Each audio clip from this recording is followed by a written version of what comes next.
Hey everyone, welcome back to the channel. Today I'm going to walk you through a super helpful tutorial all about designing social media posts using Figma.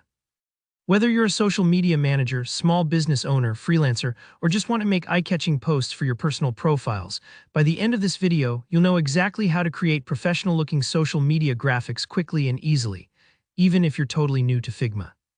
So let's dive right in. First, let's head over to Figma and open up the Template and Tools section. Now, this is where you'll be able to access a wide variety of design templates that Figma has to offer. If you've never explored this area before, don't worry.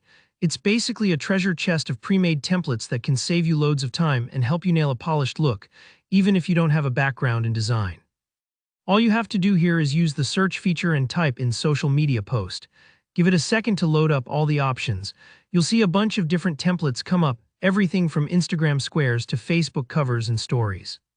Take your time browsing through them. Think about where you'll be posting your content. For example, an Instagram post is typically a perfect square, while a Facebook cover will need different dimensions. Picking the right template at this stage ensures your design will look great wherever you share it. Once you've found a template that fits your needs and catches your eye, go ahead and select it.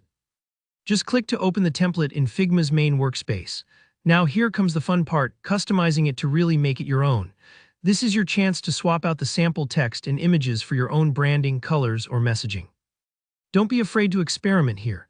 Try changing up the fonts to match your brand, adjust the color scheme to fit your campaign, or maybe add your own logo or catchy hashtags. If you're not familiar with Figma's editing tools, most elements are as simple as double-clicking to edit text or dragging and dropping images right into place.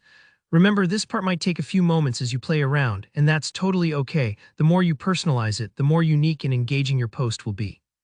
And here's a little tip, don't worry if you're not a seasoned designer. Templates are meant to provide a solid foundation, so focus on small tweaks that make a big difference, like aligning text for balance or tweaking the colors so they pop on social feeds. Imagine this like decorating a room. You want the essentials in place first, then add your personality with details that set your style apart. Once you're satisfied with your customized social media post, it's time for the final step. Saving and exporting your design. Figma lets you easily copy or export your finished image. Just select the design, right-click, and choose either copy or export. If you want to insert it into another design or document, you can simply copy and paste it. Or if you're ready to publish, export the image in your preferred format, PNG, JPG, or even PDF, depending on what works best for your social platform. And that's it. In just a few steps, you've learned how to navigate templates, select a design, personalize it in Figma, and export it for your social channels. If you found this tutorial helpful, be sure to give it a like and feel free to drop any questions in the comments below. I always love hearing from you. Don't forget to subscribe to the channel for more easy-to-follow Figma tutorials and social media tips. Thanks for watching, and I'll see you in the next video.